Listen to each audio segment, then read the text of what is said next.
आजकल एक शब्द बहुत सुनाई दे रहा है जिससे मेरे को पर्टिकुलरली बहुत फैसिनेशन है, और वो शब्द है इन्फ्लुएंसर। इन्फ्लुएंसर स्टाइल में एक बार और बोल के देखते हैं। इन्फ्लुएंसर, इन्फ्लुएंसर बोला जाता है नॉर्मली उसको, influencer. So who is an influencer and what is influence? Influence का मतलब होता है प्रभाव डालना। इन्फ्लुएंसर का मतलब होता है कि जो प्रभाव डालता है।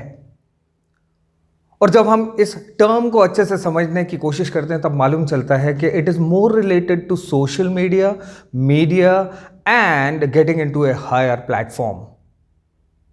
लेकिन जब मैं आपसे बात करता हूं तो मुझे यह समझ में आता है कि मैं कुछ एक ऐसे टिप्स आपको दूं जिसमें हम लोग एक जनरल इन्फ्लुएंसर बन जाएं, इन द सेंस कि मुझे किन लोगों को प्रभाव डालना है, किन लोगों को इन्फ्लुएंस करना है, वो वही लोग हैं जो मेरे आसपास हैं।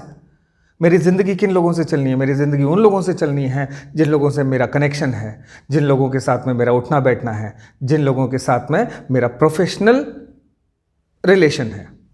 ठीक, तो आज हम इस वीडियो में उन फैक्टर्स की बात करेंगे जिससे हम अपना प्रभाव बढ़ा सकते हैं और दूसरों के ऊपर प्रभाव डाल सकते हैं। देखो क्या होता है, छोटी छोटी चीज़ें होती हैं जिन लोगों को हम लोग अगर समझ लें तो फिर बाकी के रास्ते और बाकी के काम आसान हो जाते हैं।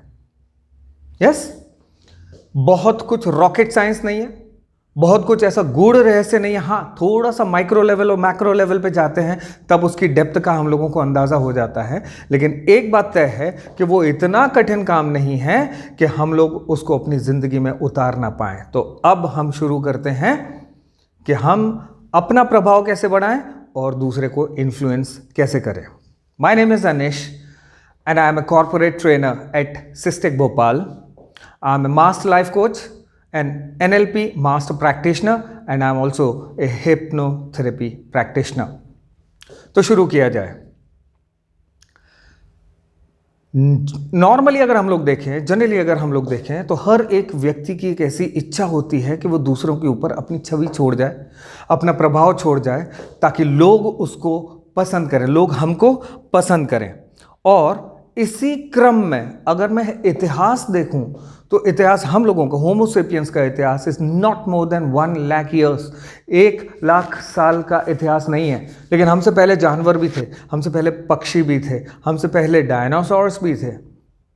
और अगर आप इनको भी पढ़ते हो, मैं बहुत बार ऐसी कोशिश करता हूं कि मैं एनिमल प्लैनेट देख लूँ, नेशनल जियोग्राफिक देखूं, और उसमें मेरे को मालूम चलता है कि ये टेंडेंसी तो एनिमल्स में भी होती है, ये टेंडेंसी तो बर्ड्स में भी होती है। जैसे एक छोटा सा एग्जाम्पल लेता हूं, मोर अपना प्रभाव डालना चाहता है तो वो क्या करता है, अपने पंखों को फैला लेता है। एक पक्षी मैंने देखा जो इधर से अपना क्राउन निकाल लेता है, राइट। तरह तरह की एक्टिविटीज करते हैं ताकि वो दूसरों को आकर्षित कर पाए। अब मैं ये भी जानना चाह रहा हूं आप लोगों से, क्या हम लोगों में कोई ऐसी इच्छा है that we should be the centre of attraction? हम लोग ऐसे बने जो लोगों का आकर्षण का केंद्र बन जाएं। तो टिप्स पे शुरू कर। सबसे पहला tip number 1 is body language. देखो, हर जगह हर वीडियो में मैं आप लोगों से बात कर रहा हूं, मैं बोल रहा हूं कि बॉडी लैंग्वेज का एक बहुत इंपॉर्टेंट एस्पेक्ट रहता है। एक्चुअली में बॉडी लैंग्वेज का ये कंसेप्ट भी है कि जैसा आप सोचते हो वैसा हमारा बॉडी लैंग्वेज हो जाता है। तो अगर मेरे को कॉन्फिडेंट दिखना है, अगर मेरे को अच्छा दिखना है, अगर मेरे को ओपन दिखना है, तो डेफिनेटली पहले तो मेरे को अपनी सोच ऐसी बनानी पड़ेगी that I wanted to do it. मेरे को ऐसा कॉन्फिडेंस लाना पड़ेगा कि I wanted to do it. ऐसा एफर्मेशन अपने आप को देना पड़ेगा, yes I want to be an influencer. ठीक है, तो पहले तो अपनी मानसिकता बनाए और उसके बाद में फिर हम लोग अपने बॉडी लैंग्वेज को, या तो मानसिकता बन गई तो बॉडी लैंग्वेज चेंज हो जाएगा, या फिर इसका एक रिवर्सल प्रोसेस भी होता है। और रिवर्सल प्रोसेस ऐसा होता है कि आप अपनी बॉडी लैंग्वेज चेंज कर दो तो आपका थॉट प्रोसेस भी बदल जाएगा। तो हम लोग दोनों तरीके से कोशिश करते हैं ना। ये करते हैं सबसे पहले कि हम अपने थॉट प्रोसेस को बदलते हैं। हम लोग ये कोशिश करते हैं कि हम लोग एक अच्छे इन्फ्लुएंसर बने, हम अपने आप को कॉन्फिडेंट बनाएं। और दूसरा तरीका ये करते हैं कि हम अपने बॉडी लैंग्वेज को चेंज कर देते हैं और अपने थॉट प्रोसेस को अपने आप मोटिवेट होने देते हैं, एनकरेज होने देते हैं। तो बॉडी लैंग्वेज में पहला एस्पेक्ट क्या आता है? बॉडी लैंग्वेज में पहला ही एस्पेक्ट आता है स्माइल, और बहुत जेन्युइन चीज है। ऐसा बताते हैं कि 75 से 80 मसल्स एक साथ काम करती हैं तब हम मुस्कुरा पाते हैं, है ना। दूसरी बात कि मुस्कुराहट भी अगर होती है तो आर्टिफिशियल भी होती है और जेन्युइन भी होती है। माइक्रो लेवल पे अगर मैं जाता हूं तो कोई जेन्युइनली मुस्कुरा रहा है, ये हम लोगों को ऐसे पता चल जाता है कि जैसे व्यक्ति ने मुस्कुराया, आप यहां पे आंखों के पास में देखना, अगर रिंकल्स बन रहे हैं तो मान लीजिए the person is genuinely smiling, और अगर नहीं बनते हैं that is called a plastic smile. Can you believe it कि कुछ एक ऐसे प्रोफेशंस हैं जहां स्माइलिंग की ट्रेनिंग ही दी जाती है। स्माइल की ट्रेनिंग, ऐसा कैसे होता है? मैंने एक वीडियो देखा था जहां पे कुछ एक स्टीवर्ड्स खड़े हुए थे, कुछ एक एयर होस्टेस खड़ी हुई थी और कुछ एक रिसेप्शनिस्ट खड़े हुए थे, और ट्रेनर दूसरी साइड में खड़ा हुआ था और ट्रेनर काउंट करता था 1 2 3 स्माइल, ओके स्माइल, ओके। अब मालूम चलता है कि ये वाला स्माइल उनको प्रोफेशनली सिखाया जा रहा है, लेकिन हम लोगों के पास में स्माइल करने के बहुत सारे कारण होते हैं। एक थॉट देता हूं मैं आपको, एक फंडामेंटल देता हूं। Every day think that this is your luckiest day, this is your luckiest day. होता भी है एक्चुअली में। मॉर्निंग में हम उठे, वी आर अलाइव, हमारे फैमिली मेंबर्स को देखा, दे आर अलाइव, हमारा काम प्रॉपर चल रहा है, हमको ब्रेकफास्ट मिला है, हमको खाना मिला है, हम लोग कॉलेज जा रहे हैं, everything is good and happy. तो ऐसे में तो खुश होने के पूरे कारण है हमारे पास में, और अगर हम खुश हैं तो स्माइल अपने आप ही आ जाएगी, isn't it? Second, your eye contact. अगर दूसरों पे प्रभाव डालना है तो आई कांटेक्ट के तरीकों को हम लोगों को सीख लेना पड़ेगा। तो आई कांटेक्ट एक्चुअली में होना कैसे चाहिए? When you are talking to one person, एक व्यक्ति से अगर आप बात कर रहे हैं, your eye contact should be in the eyes of other people, other person, ठीक है। दूसरा, जब हम ग्रुप से बात कर रहे हैं, अगर एक बड़े ग्रुप से बात कर रहे हैं, तो हमारा आई कांटेक्ट सब लोगों की तरफ होना चाहिए, हम लोग सब तरफ देखेंगे, ताकि पर्सन टू पर्सन हमारा कनेक्ट बन पाए और सारे लोगों को ये लगे that I am talking to each one of the people. अभी यहाँ पे मोबाइल पे भी now you can watch it that I am looking into the camera, और जैसे मैं कैमरा में देखता हूं तो आपको ऐसा लगता है I am looking at you, right. तो when you are talking one to one, दूसरे व्यक्ति की आंखों में आंखें डाल के बात करेंगे। लेकिन देखो, इसका भी एक तरीका होता है बॉस, अगर आंखें खुली है और दूसरे की आंखों में आंखें डाल के बात कर रहे हैं तो मालूम चलता है कि वो स्टेयरिंग की कैटेगरी में आ गया, घूरने की कैटेगरी में आ गया। ऐसा नहीं करना है। लगातार 1-2 मिनट आप किसी की आंखों में देखते हैं, उसके बाद ब्लिंक करें, दूसरी तरफ देखें, वापस आ जाएं उसी की आंखों की तरफ। तो ये एक ऐसा तरीका बन जाएगा कि मेरा पूरा अटेंशन आपकी तरफ है, मैं आपकी बात सुन रहा हूं, मैं जेन्युइनली आपकी तरफ इंटरेस्टेड हूं, ठीक है। लेकिन एक बात का हमेशा ध्यान रखना, हमेशा, कि अगर हम किसी की बात सुन रहे हैं तो फिर हम लोगों को उस व्यक्ति की ही आंखों में देखना है, ठीक है। नॉर्मली हम लोग ध्यान भी नहीं देते हैं, कोई हमसे बात कर रहा है, हम इधर उधर देखने लगे, हम अपनी घड़ी की तरफ देख रहे हैं कि हाँ हमारी घड़ी में कितना बजा हुआ है, हम लोग दूसरी चीज़ों में लगे गए, हम लोग अपने मोबाइल में लग गए, और आपने जैसे ही ऐसा किया तो एक इंप्रेशन जाता है that you are not interested, आप उस व्यक्ति में इंटरेस्ट नहीं रख रहे हैं। और आप अपनी तरफ से ही सोच लीजिए ना कि अगर कोई व्यक्ति आपकी बातों में इंटरेस्टेड नहीं होता है तो आप उसके साथ में क्या करते हो? आप उसके साथ में बात करना बंद कर देते हो, तो वो भी ऐसा ही करेगा। तो बेहतर क्या है कि जब हम किसी व्यक्ति की बात सुन रहे हैं तो हमें उसकी ही तरफ देखना चाहिए। अगेन स्टेयरिंग वाला फंडा, ये थोड़ी देर इधर उधर देखा और फिर उस व्यक्ति की तरफ देखने लगे। That's it, this is all about eye contact. Getting it? Magic होता है। कभी एक वीडियो मैं आपको बना के दूंगा जिसमें आई कॉन्टैक्ट्स के मैजिक्स के बारे में चर्चा की गई होगी, ठीक है।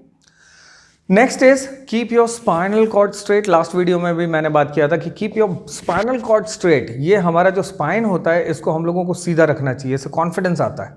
Stand on both your legs, दोनों पैरों पे खड़े होंगे तो वो स्पाइन अपने आप ही सीधा हो जाएगा, चिन अप हो जाएगा और आपका आई कॉन्टैक्ट सही जगह पे जाके फिक्स हो जाएगा।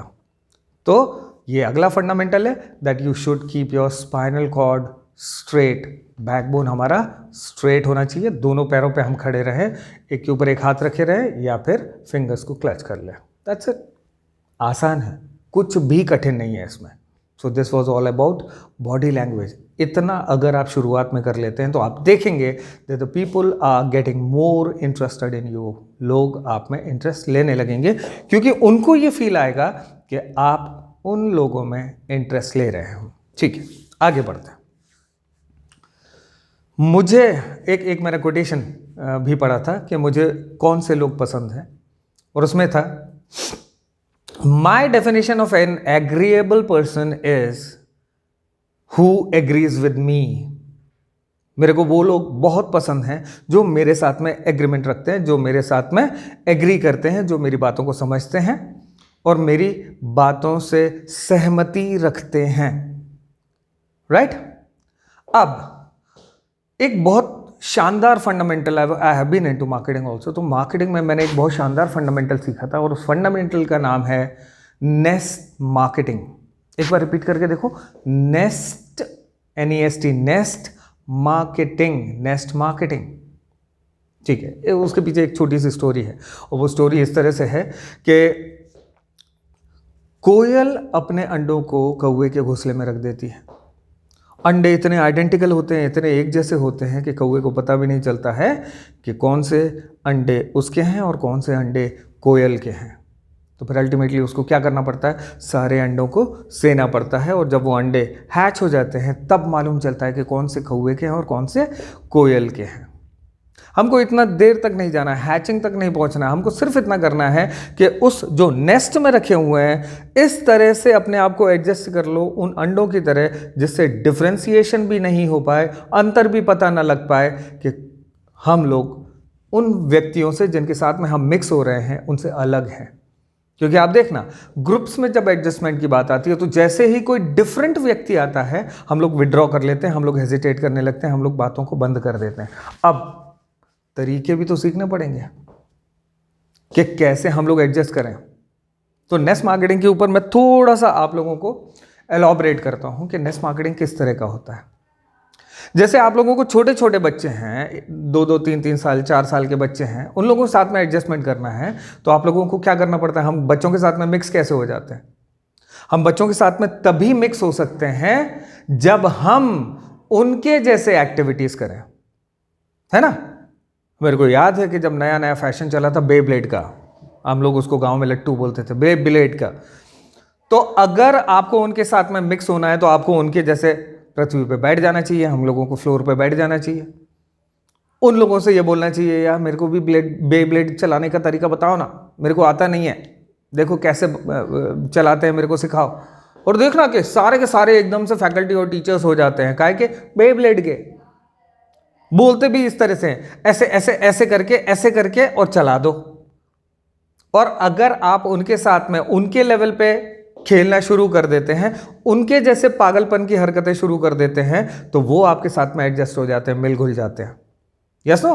थोड़े से और बड़े बच्चों की बात करें, जैसे स्कूल के जो लेट स्कूल के बच्चे होते हैं, उन लोगों के बारे में बात करें, तब आपको मालूम चलेगा कि अगर आप फैशन के बारे में बात कर रहे हैं, म्यूजिक बैंड्स के बारे में बात कर रहे हैं, अगर आप सेलिब्रिटीज के बारे में बात कर रहे हैं, आप ड्रेसिंग सेंस के बारे में बात कर रहे हैं, फैशन के बारे में बात कर रहे हैं, तो वो लोग आपके साथ में एडजस्ट हो जाएंगे। आप थंब रिंग की बात करो, आप उनसे बोलो कि मेरे को जानना है कि ये सारी चीज़ें कैसे की जाती हैं, कौन कौन सी चीज़ ट्रेंडिंग में चल रही हैं, किन किन चीज़ों पे मेरे को अपने आप को स्विच ऑन करना है।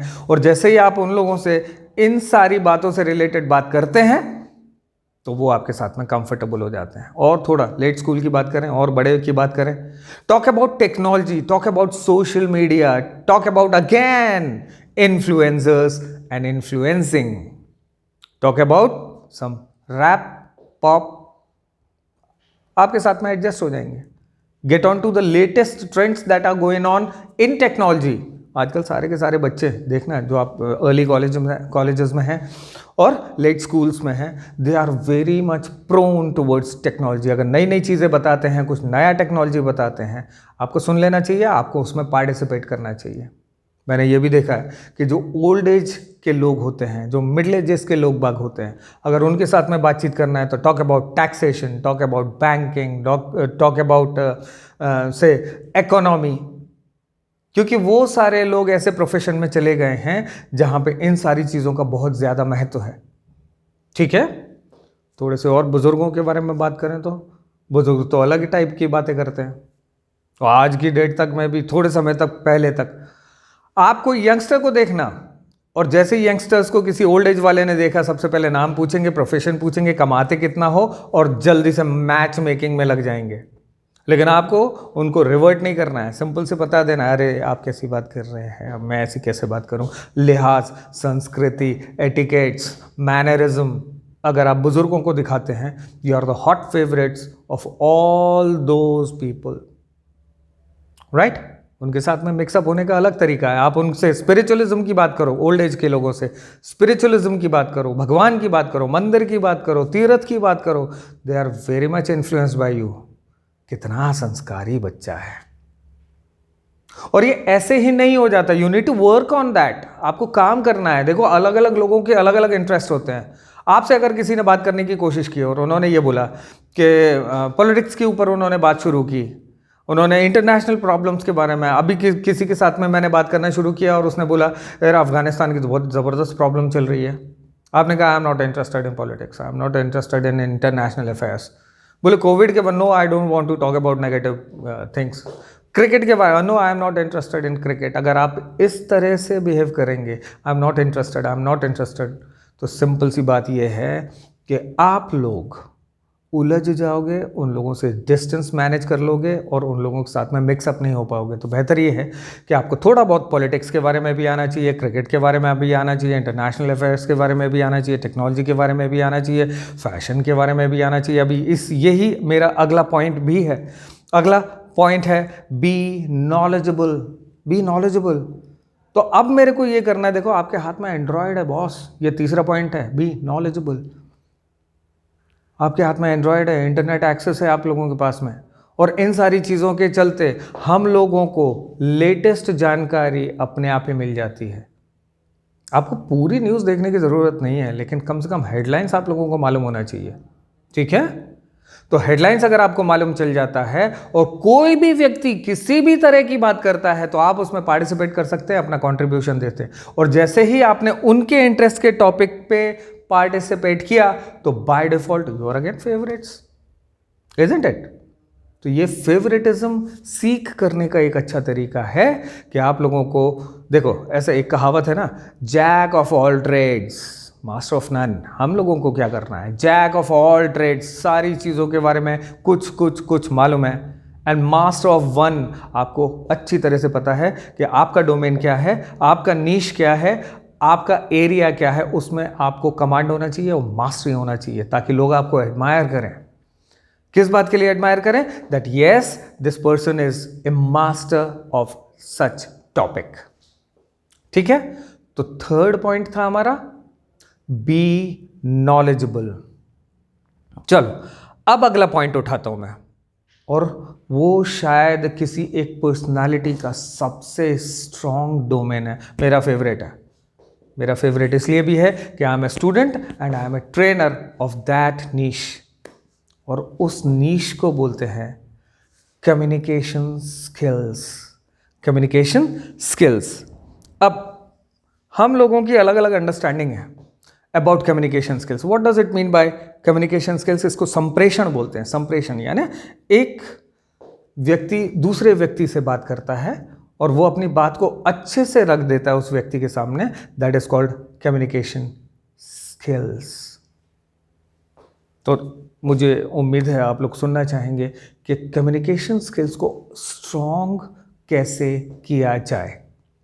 ठीक है, सबसे पहला फंडामेंटल आपको देता हूं, और उस फंडामेंटल को देने के पहले आपसे एक छोटा सा सवाल करता हूं, और लगभग हर सेमिनार्स में, हर क्लास में जो कम्युनिकेशन की होती है, हर प्रेजेंटेशन में ये सवाल मेरी तरफ से कॉमन रहता है। और वो सवाल ये है कि दो लोग आपस में बात कर रहे हैं, एक बोल रहा है और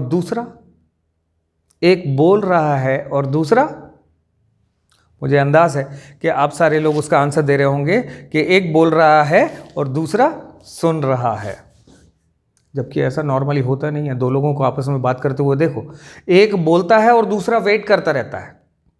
एक बोलता है और दूसरा वेट करता रहता है। किस बात का वेट करता रहता है? कि भाई साहब बंद हो तो मैं शुरू हूं।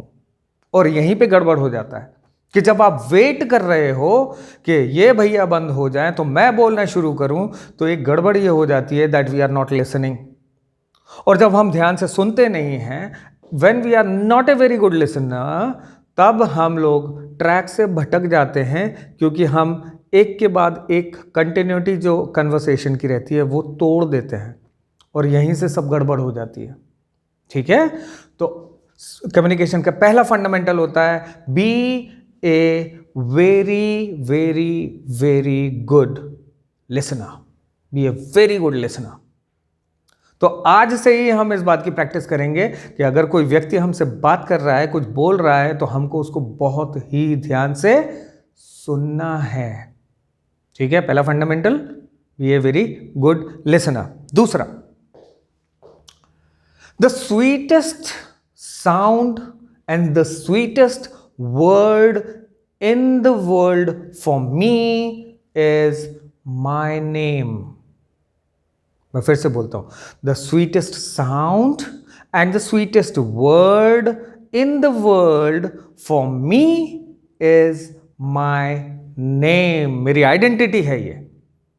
मैं खुद को इसी नाम से जानता हूं और दूसरे सारे लोग मेरे को इसी नाम से जानते हैं। तो दूसरा फंडामेंटल क्या है? Call people bye their name. Call people bye their names. आप देखना, जितने भी शॉपकीपर्स होते हैं, जितने भी बिजनेसमैन होते हैं, जितने लोग इन्फ्लुएंसर्स होते हैं, जितने लीडर्स होते हैं, जितने एंटरप्रेन्योर्स होते हैं, जितने मैनेजर्स होते हैं, वो सब लोग दूसरों के नाम जरूर याद करते हैं। इसकी एक ऑथेंटिसिटी के लिए एक एग्जांपल है। एक नेगेटिव और डार्क कैरेक्टर हमारी हिस्ट्री ऑफ द वर्ल्ड में हुआ, उसका नाम है एडोल्फ हिटलर। नेगेटिव छोड़ दें तो उसकी पर्सनालिटी में से बहुत सारी चीजें ऐसी हैं जो हम लोगों को सीख लेना चाहिए। उसमें से एक है, नेगेटिव हटा दें क्योंकि नेगेटिव व्यक्ति था वो बहुत ज्यादा, लेकिन पॉजिटिव क्वालिटीज बहुत सारी थी। उसमें से एक क्वालिटी ये थी कि वो अपने सारे लोगों को नाम से पुकार देता था। सब लोगों के नाम जानता था। कैसे करता था ये तो मुझे भी नहीं मालूम है, लेकिन टफ काम है थोड़ा, लेकिन वो नाम से आइडेंटिफाई करता था लोगों को। तो अगर सामने, उसके सामने अगर बटालियन खड़ी हो तो बटालियन में से नाम लेके वो व्यक्ति को बुला देता था, और जैसे वो व्यक्ति को नाम लेके बुला देता था, एकदम से sense of devotion and dedication उस व्यक्ति के अंदर से आ जाता था और वो सब कुछ करने के लिए तैयार हो जाता था। किसके लिए? एडोल्फ हिटलर के लिए। Not for Germany but for Adolf Hitler. और आपको भी मालूम है कि कितना इन्फ्लुएंस रहा है एडोल्फ हिटलर का, कि जब भी वर्ल्ड हिस्ट्री की बात आती है उसका नाम प्रायोरिटी पे आता ही आता है। So the next fundamental is that you should have to call people by name. जबरदस्त है, जबरदस्त है। नेक्स्ट फंडामेंटल है एप्रिशिएट अदर्स। मेरे को भी वो लोग बहुत अच्छे लगते हैं जो मेरे को अप्रिशिएट करते हैं। सर आज आप अच्छे दिख रहे हैं, आज आप फ्रेश दिख रहे हैं, सर आज आप स्मार्ट दिख रहे हैं, सर आप बहुत अच्छा बोलते हैं, सर आपके फंडामेंटल्स अच्छे होते हैं। अगर किसी ने मेरे से बोला तो मेरे को बहुत प्रसन्नता होती है। तो appreciate people on their genuine qualities. शर्त क्या है? That you need to appreciate people on genuine qualities. मैंने एक दो लोगों को ऐसा भी देखा है जो मेरे को आके बोलते हैं, सर आप तो शाहरुख खान लग रहे हो। अभी मेरे को भी पता है, उसको भी पता है, सबको भी पता है कि there is no match as far as personalities of SRK sir and I am concerned. मुझे मालूम है मैं किसी एंगल से कम SRK की कोई भी कॉपी नहीं लगता, कोई भी इन्फ्लुएंस नहीं लगता। तो इसका मतलब ये हुआ कि ज़्यादा चढ़ाने के मोटिव से उन्होंने मेरे को शाहरुख खान बोला। तो अगर हम या जब हम किसी व्यक्ति को अप्रिशिएट कर रहे हैं तो उसकी जेन्युइन क्वालिटी के लिए ही करें। और आप अगर ढूंढेंगे ना, अगर आप जानने की कोशिश करेंगे ना, तो हर एक व्यक्ति में कोई एक अच्छी सुप्रीम क्वालिटी मिल ही जाएगी। और जब वो जैसे ही वो क्वालिटी मिलती है, आप उसी क्वालिटी के ऊपर अप्रिशिएट करें जो एक्चुअली में उसमें है और जो आपको अच्छी भी लगती है, जो लोगों को भी अच्छी लगती है। तो अप्रिशिएट पीपल, ठीक है। नेक्स्ट फंडामेंटल, अगला फंडामेंटल है बी इंटरेस्टेड इन पीपल। हम लोग नॉर्मली कैसे होते हैं, देखो एक क्वेश्चन होता है और वो क्वेश्चन क्या है, हाउ आर यू। देखना वो क्वेश्चन है हाउ आर यू। नॉर्मली हम लोग किसी से मिलते हैं और हम लोग क्वेश्चन कर लेते हैं, या हमारे ऊपर ये क्वेश्चन आ जाता है हाउ आर यू। ऐसा बताया जाता है कम्युनिकेशन में कुछ एक बोगस सेंटेंसेस हैं जो हर व्यक्ति को बोलना पड़ता है या उसका जवाब देना पड़ता है। उसमें से एक है हाउ आर यू। एक्चुअली में जब कम्युनिकेशन स्किल्स के फंडामेंटल निकाले थे तो ये एक बहुत जेन्युइन क्वेश्चन होता था, कैसे हैं आप। और जैसे पूछा कैसे हैं आप, और वहां से उन्होंने अपना दुखड़ा रो दिया, तो हम लोगों के दिमाग में आता है ये थोड़ी पूछा था, ऐसा थोड़ी पूछा था, ये थोड़ी पूछ रहे थे कि तुम्हारी जिंदगी में कितने दुख हैं। हम तो यही उम्मीद कर रहे थे कि हम आपसे पूछें हाउ आर यू और आप बोलो I am fine, I am okay, I am alright, और यही गड़बड़ हो जाती है। तो भले ही हाउ आर यू का आंसर हम अपने पूरे रामायण से नहीं दें या हम अपने पूरे के पूरे डिस्क्रिप्शन से नहीं दें, लेकिन इतना तो कर सकते हैं ना कि कोई व्यक्ति अगर आप अपने टॉपिक्स को, अपने इंटरेस्ट्स को, अपनी प्रॉब्लम्स को भी इवन आपके साथ में शेयर करता है, तो आप उसको एक जेन्युइन इंटरेस्ट दिखाएं और आप ये देखें या आप अपने डेमोस्ट्रेट करें या डिस्प्ले करें कि yes I am genuinely interested in you. वो बहुत आसानी से भी हो जाएगा। वो जो भी आपसे बात करें, आप आई कांटेक्ट उनकी तरफ रखें, एक नॉडिंग उनकी तरफ रखें, उनको समझने का प्रयास करें, be a very good listener, और वो जब भी क्वेश्चंस आपसे करें आप उसके अप्रोप्रिएट आंसर्स दें। बस इतना कर देना है। लोड लेके नहीं चलना है कि वो उन्होंने जो कुछ भी बोल दिया है हम उसका लोड लेके चल रहे हैं और पूरे टाइम उसी की बात की टेंशन ले रहे हैं। ऐसा कुछ भी नहीं करना है। लेकिन जब आप उससे मिलें, उससे बातचीत करें, तो उसको ऐसा लगना चाहिए कि yes you are genuinely interested in him और हर। सुन तो लो। हमारी सबसे बड़ी प्रॉब्लम तो यही है ना कि हम लोग सुनते नहीं हैं। और सारे लोगों की जेन्युइन प्रॉब्लम ये भी है कि हर अगला आदमी बोलता है मेरे को कोई समझता नहीं है, मेरी कोई बात नहीं सुनता, नोबडी अंडरस्टैंड्स मी। और ये सब लोगों की प्रॉब्लम है। तो कम से कम एक व्यक्ति हम उस भीड़ में से निकाल लें खुद को जो लोगों में जेन्युइनली इंटरेस्टेड रहे। और आप देखें मैजिक, सारे लोग आपके पास में आके बात करना शुरू कर देते हैं। और जैसे ही सारे लोग आपके पास में आके आपसे बातचीत करते हैं तो डेफिनेटली एक हमारे पास में मध्य स्टेज प्लेटफॉर्म ऐसा बन जाता है that the people are getting influenced by you and people are listening to you and then the people are appreciating you। देखो बेटा, एप्रिशिएशन का हम लोगों ने पहले भी बात किया था, appreciate people for some of the other things, ठीक है। और एक और ये पांचवा फैक्टर बता रहा हूं कम्युनिकेशन स्किल्स के अंदर ही। अरे ये 5 का आंकड़ा अपने पीछे पड़ा हुआ है ना। पांचवा फैक्टर है एनकरेज अदर्स। दूसरे लोगों को मोटिवेट करो आप। और जैसे ही आप दूसरों को मोटिवेट करोगे, वो बाय डिफॉल्ट आपको लीडर मान लेंगे।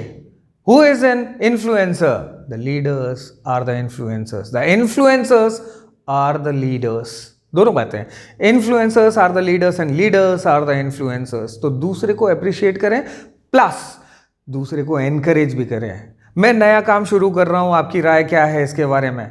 मैं एक नया असाइनमेंट कर रहा हूं, आपके बारे में उसकी क्या राय है? मेरे को थोड़ा सा चैलेंज आ रहा है किसी काम को करने में, आप मेरा मन नहीं कर रहा, genuinely rush to the person, encourage him, encourage her, और then you will see that the people start appreciating you। ठीक है, तो ये पांचवा फैक्टर था, encourage people। then next factor is, I'll get on to the next one, is being exemplary। be exemplary। देखो भैया, हर बार जब हम किसी ज्ञानी से बात करते हैं, ज्ञानी को सुनते हैं, इन्फ्लुएंसर्स को सुनते हैं, तब हमको लगता है देखो भैया ऐसा है, ज्ञान देना तो बहुत आसान है, लेकिन जब परिस्थितियों में उतरते हैं तो परिस्थितियां गड़बड़ा जाती हैं, है ना। बोले देखो, आप अगर सजेशन दे रहे हो तो सजेशन देना तो बहुत आसान हो जाता है, लेकिन जब उसको करने के लिए जाते हैं तो बहुत कठिन हो जाता है। तो एक बात अच्छे से तय कर लो, किसी को भी सजेशन देने से पहले, किसी को भी ओपिनियन देने से पहले, किसी को भी प्लान देने से पहले, किसी को भी लाइन ऑफ एक्शन देने से पहले ये कंफर्म कर लो कि मैंने उसको किया हुआ है और वो प्रूवन तरीका है किसी एक काम को इफेक्टिवली करने का, और एक एग्जाम्पल बन जाओ। Getting my point? कि अगर आप लोगों को एग्जाम्पल दे के लीड करें, जैसे मैं हूं, मैं आपको पब्लिक स्पीकिंग के बारे में बता रहा हूं, मैं आपको बॉडी लैंग्वेज के बारे में बता रहा हूं, मैं आपको ड्रेसिंग सेंस के बारे में बता रहा हूं, मैं आपको स्माइल्स के बारे में बता रहा हूं, मैं आपको आई कॉन्टैक्ट्स के बारे में बता रहा हूं, और मेरे से खुद से हो नहीं रहा। फॉर एग्जाम्पल, अगर मैं शैबी ख़राब ड्रेस में खड़ा हुआ होता है यहाँ पे, और मेरा बॉडी लैंग्वेज भी बहुत ख़राब होता है, मेरे एक्सप्रेशन और मेरे जितने जेस्चर्स हैं वो सारे के सारे ख़राब होते, तो आप कहते कि भैया ऐसा है, पहले अपनी पर्सनालिटी के ऊपर काम कर लीजिए, उसके बाद में हमको पर्सनालिटी डेवलपमेंट के बारे में बात करें। इसका सीधा सीधा फंडामेंटल यही है कि हम लोगों को एग्जाम्पलरी होना चाहिए, लीड बाय एग्जाम्पल, है ना। ये एक क्वालिटी होती है लीडर की कि वो पहले खुद करता है। देखो बेटा, आप जब टाइप्स ऑफ सेंटेंसेस पढ़ते हैं तो उसमें एक सेंटेंस आता है ऑब्जेक्टिव सेंटेंस, है ना। तो उसमें ये बताया जाता है कि जितने भी ऑर्डर्स होते हैं, जितने भी कमांड्स होते हैं, जितने भी रिक्वेस्ट्स होते हैं, उसको हम लोग ऑब्जेक्टिव सेंटेंसेस में रख देते हैं। ना what is the difference between order and command? Boss होता है, वो ऑर्डर देता है, ऐसा कर, वैसा कर, ये कर, वो कर, और जो भी बॉस ऐसा करता है कि ये कर, वो कर, ऐसा कर, वैसा कर, उस बॉस को पसंद नहीं किया जाता है। जो भी दोस्त हम लोगों के बीच में है, अगर वो डोमिनेट करने की कोशिश करता है तो हम उस व्यक्ति को पसंद ही नहीं करते। तो ये तो होता ऑर्डर। कमांड कैसा होता है? चलो मैं करता हूं, हम सब लोग मिलके करते हैं। तो जैसे ही कमांड की बात आती है तो कमांड में जो लीडर रहता है वो पहले खुद करके दिखाता है और उसके बाद में दूसरे लोगों से कहता है चलो ऐसा किया जाए। So this is a quality of a leader. Getting it?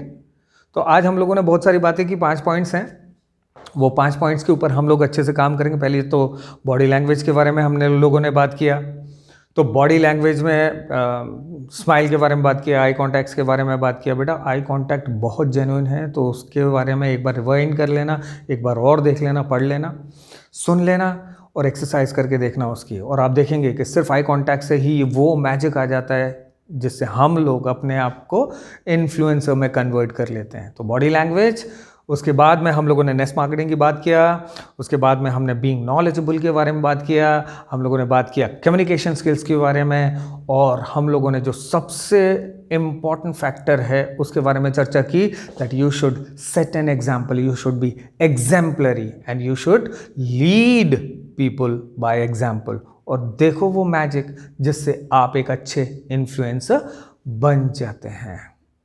So that was all about how to influence people. इसके भी माइक्रो लेवल हैं, इसके भी मैक्रो लेवल हैं। तो जैसे ही हम लोग अटेंडेंस क्लास करेंगे, आप लोग मेरे सामने रहेंगे, मैं आप लोगों से अच्छे से आमने सामने बात कर पाऊंगा। अभी तो इनडायरेक्टली कर पा रहे हैं, तो आमने सामने बात करेंगे तो हम उसको प्रैक्टिस भी करेंगे। हम लोग बॉडी लैंग्वेज की भी प्रैक्टिस करेंगे, मैं आपको करके भी दिखाऊंगा, मैं आपको डेमोस्ट्रेट करूंगा, मैं आप लोगों को इस बात के लिए मोटिवेट करूंगा, इनकरेज करूंगा कि आप लोग भी आएँ और यहाँ पे अपने आप को डेमोस्ट्रेट करें। And then within say 6 months to 1 year, we are finding that our personality is nice. We are having a strong personality along with being a good, nice influencer. Thank you. Thank you so much.